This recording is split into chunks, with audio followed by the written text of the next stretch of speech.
സ്വർണ്ണ വ്യാപാര നികുതി കണക്കുകളെക്കുറിച്ച് പ്രതിപക്ഷ നേതാവ് തെറ്റിദ്ധരിപ്പിക്കുന്നുവെന്ന് gold and silver merchant association. സ്വർണ്ണ മേഖലയിലെ വാർഷിക വിറ്റുവരവും നികുതി വരുമാനവും സർക്കാർ വെളിപ്പെടുത്തണം. സ്വർണ്ണ വ്യാപാരികളെ നികുതി വെട്ടിപ്പുകാരായി ചിത്രീകരിക്കാനുള്ള ശ്രമമാണ് നടക്കുന്നതെന്നും അസോസിയേഷൻ ആരോപിച്ചു. സ്വർണ്ണ വ്യാപാര മേഖലയിലെ നികുതി വരുമാന കണക്കുകൾ പ്രതിപക്ഷ നേതാവ് തെറ്റിദ്ധരിപ്പിക്കുന്ന ഒരു സമീപനമാണ് സ്വീകരിക്കുന്നത്. 2017 GST നിലവിൽ വരുമ്പോൾ 20,000 രൂപയായിരുന്നു സ്വർണത്തിൻ്റെ വില. വിൽക്കുന്ന സ്വർണത്തിന് നികുതി അടച്ചാൽ മതി എന്നുള്ള നിബന്ധനയുമുണ്ട്.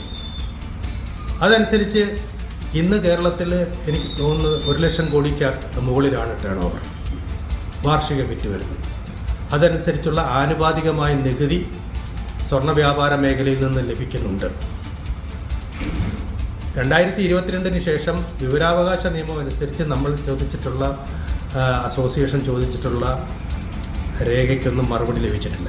ഇതിൻ്റെ അടിസ്ഥാനത്തിൽ ഞങ്ങൾക്ക് ചോദിക്കുവാനുള്ളത്, സ്വർണ്ണ വ്യാപാര മേഖലയിൽ നിന്നുള്ള വാർഷിക വിറ്റുവരവും നികുതി വരുമാനവും വെളിപ്പെടുത്താതെ എങ്ങനെയാണ് സ്വർണ്ണ മേഖലയിൽ നിന്നും നികുതി വരുമാനം കുറവെന്നും നികുതി വെട്ടിപ്പ് നടക്കുന്നതെന്നും ഈ ഭരണ പ്രതിപക്ഷങ്ങൾ എങ്ങനെയാണ് ഇതിനെ കാണുന്നത്?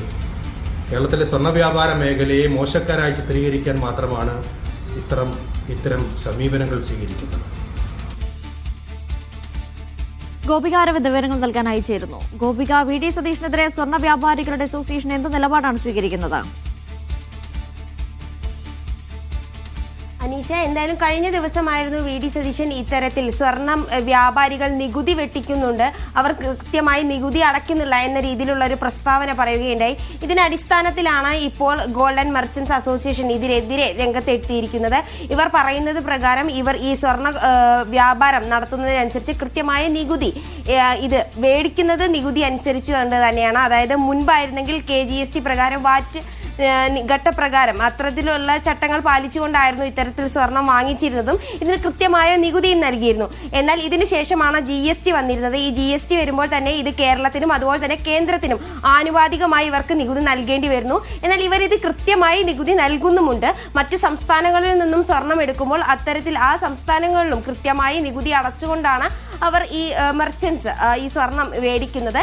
എന്നാൽ ഇത്തരത്തിൽ ഈ നികുതി അടയ്ക്കുന്നതിനെ സംബന്ധിച്ചുള്ള കൃത്യമായ രേഖകൾ ഇവർക്ക് ലഭിക്കുന്നില്ല. 2022 ശേഷം ഇവർ വിവരാവകാശ നിയമപ്രകാരം ഈ GST കൊടുക്കുന്ന അല്ലെങ്കിൽ അവർക്ക് ലഭിക്കുന്ന തരത്തിലുള്ള ഈ നികുതി അടയ്ക്കുന്നത് എത്ര കണ്ടെന്നുള്ള രേഖകൾ ഇവർ ആവശ്യപ്പെടുന്നുണ്ടെങ്കിലും, കൃത്യമായി ഈ അസോസിയേഷൻ ആവശ്യപ്പെടുന്നെങ്കിലും അതിന്റെ കൃത്യമായ രേഖകൾ ഇവർ തിരിച്ചു നൽകുന്നില്ല. എന്തായാലും ഈ സ്വർണം എത്രയാണ് നികുതി അടയ്ക്കുന്നത് അതിൽ കൃത്യമായ രേഖകളോ അളവുകളോ അത്തരത്തിൽ രേഖപ്പെടുത്താൻ സാധിക്കില്ല എന്നാണ് ഇവരുടെ ഭാഗത്തു നിന്ന് ലഭിക്കുന്ന മറുപടി.